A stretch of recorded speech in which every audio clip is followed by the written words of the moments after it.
come to me, but at my age I can hardly get to the city, and therefore you should come oftener to the Piraeus.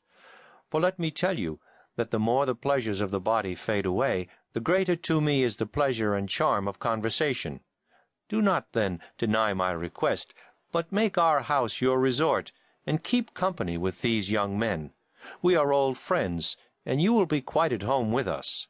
I replied, "There is nothing which for my part I like better, Cephalus, than conversing with aged men, for I regard them as travelers who have gone a journey which I too may have to go, and of whom I ought to inquire whether the way is smooth and easy or rugged and difficult. And this is a question which I should like to ask of you, who have arrived at that time which the poets call the threshold of old age.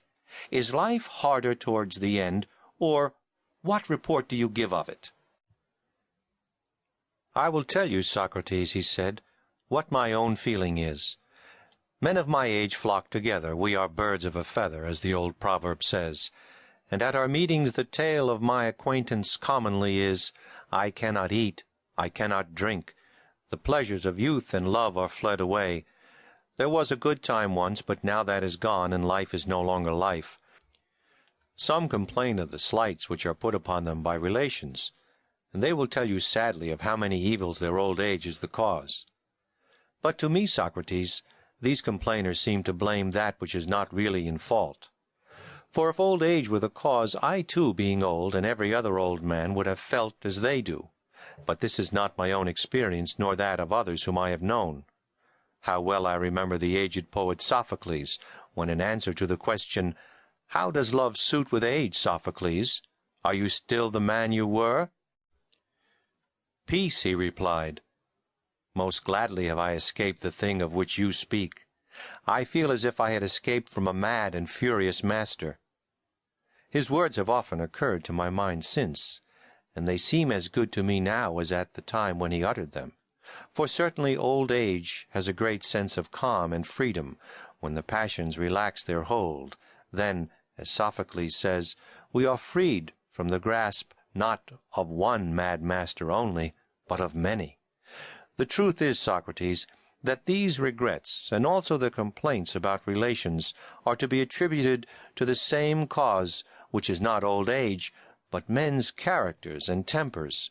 For he who is of a calm and happy nature will hardly feel the pressure of age, but to him who is of an opposite disposition, youth and age are equally a burden.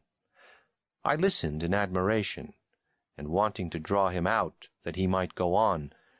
"Yes, Cephalus," I said, "but I rather suspect that people in general are not convinced by you when you speak thus.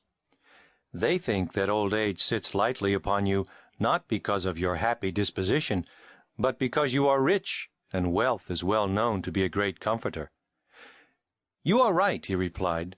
"They are not convinced, and there is something in what they say, not, however, so much as they imagine. I might answer them as Themistocles answered the Seriphian, who was abusing him in saying that he was famous not for his own merits, but because he was an Athenian. If you had been a native of my country, or I of yours, neither of us would have been famous. And to those who are not rich, and are impatient of old age, the same reply may be made.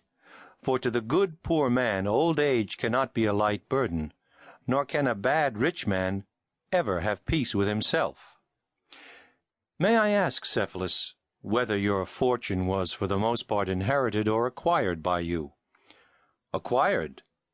"Socrates, do you want to know how much I acquired? In the art of making money I have been midway between my father and grandfather, for my grandfather, whose name I bear, doubled and trebled the value of his patrimony, that which he inherited being much what I possess now.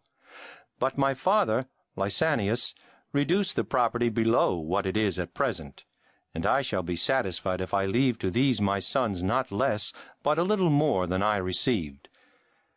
"That was why I asked you the question," I replied, "because I see that you are indifferent about money, which is a characteristic rather of those who have inherited their fortunes than of those who have acquired them. The makers of fortunes have a second love of money as a creation of their own, resembling the affection of authors for their own poems, or of parents for their children."